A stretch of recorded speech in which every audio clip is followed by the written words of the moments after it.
But tyrants, they stoke our fear of isolation to silence, divide, and conquer us.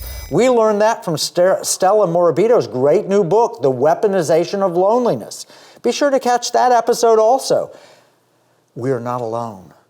Now, the second point, people have faced similar challenges before and overcome them. Here, I could throw at you David versus Goliath, or one of my personal favorites, the Battle of Dunkirk. But this episode, I'm going to tell you about a man who was nicknamed Fast Eddie. And now, just to put your mind at ease, I'm not referencing the slick-talking electronic salesman in New York City. That was Crazy Eddie. No, the Fast Eddie I'm referring to loved cars. In fact, he set the world land speed record at Daytona in 1914, clocking in at 134 miles per hour, which is pretty fast for 1914. Well, he was great at racing, and once even owned the Indianapolis 500, he was best known for flying.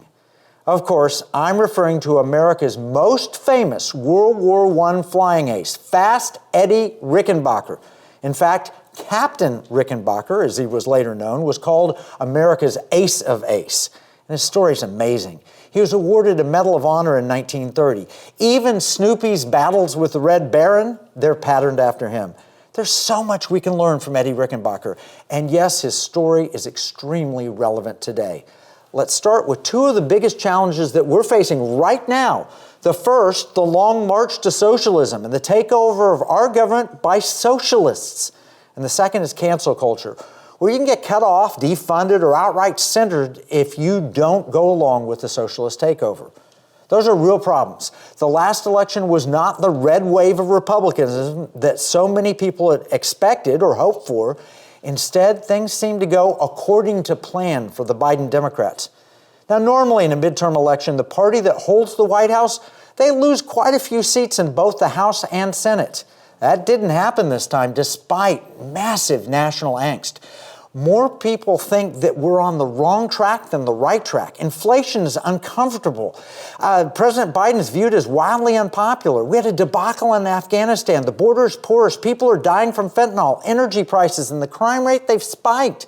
And the Democrats have put forward a very weak slate of candidates. Despite all of this, they kept the Senate and may have actually increased their control. They barely lost the House. It's so close that nobody perceives a Republican mandate. The red wave crashed into a blue wall. What that translates to is full speed ahead for the New Deal, aka the Green New Deal.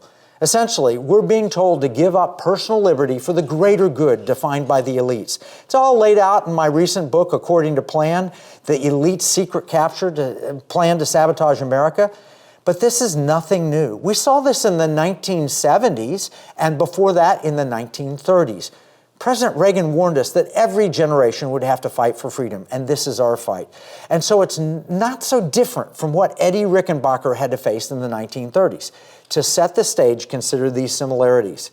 The early part of the last century was a time of incredible innovation. News by radio, automobiles, electricity, then the airplane, and a world at war. Things were happening fast, and technology seemed overwhelming.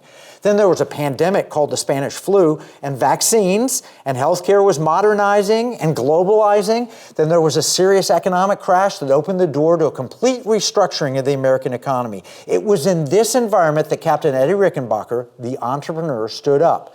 Rickenbacker owned auto companies, a speedway, and eventually an airline. He was a war hero in the 1930s, and he was loyal to America and the free market economy. When he saw Roosevelt confiscating gold, taking control over whole industries, he was alarmed. Socialism was on the march, and America's ace of aces was not one to sit still.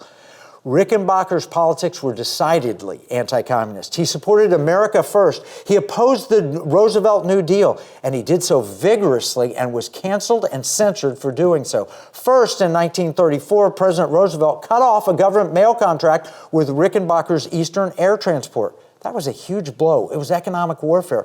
Roosevelt gave the contract to the Army Air Corps, and Rickenbacker had helped build that. You need to understand that running mail across the country was not the military's key strength, and it wasted valuable resources. The pilots were not trained to fly that way. Captain Rickenbacker protested because he thought it was the government taking private contracts, but he also knew that pilots unnecessarily had died. We'll tell you more about this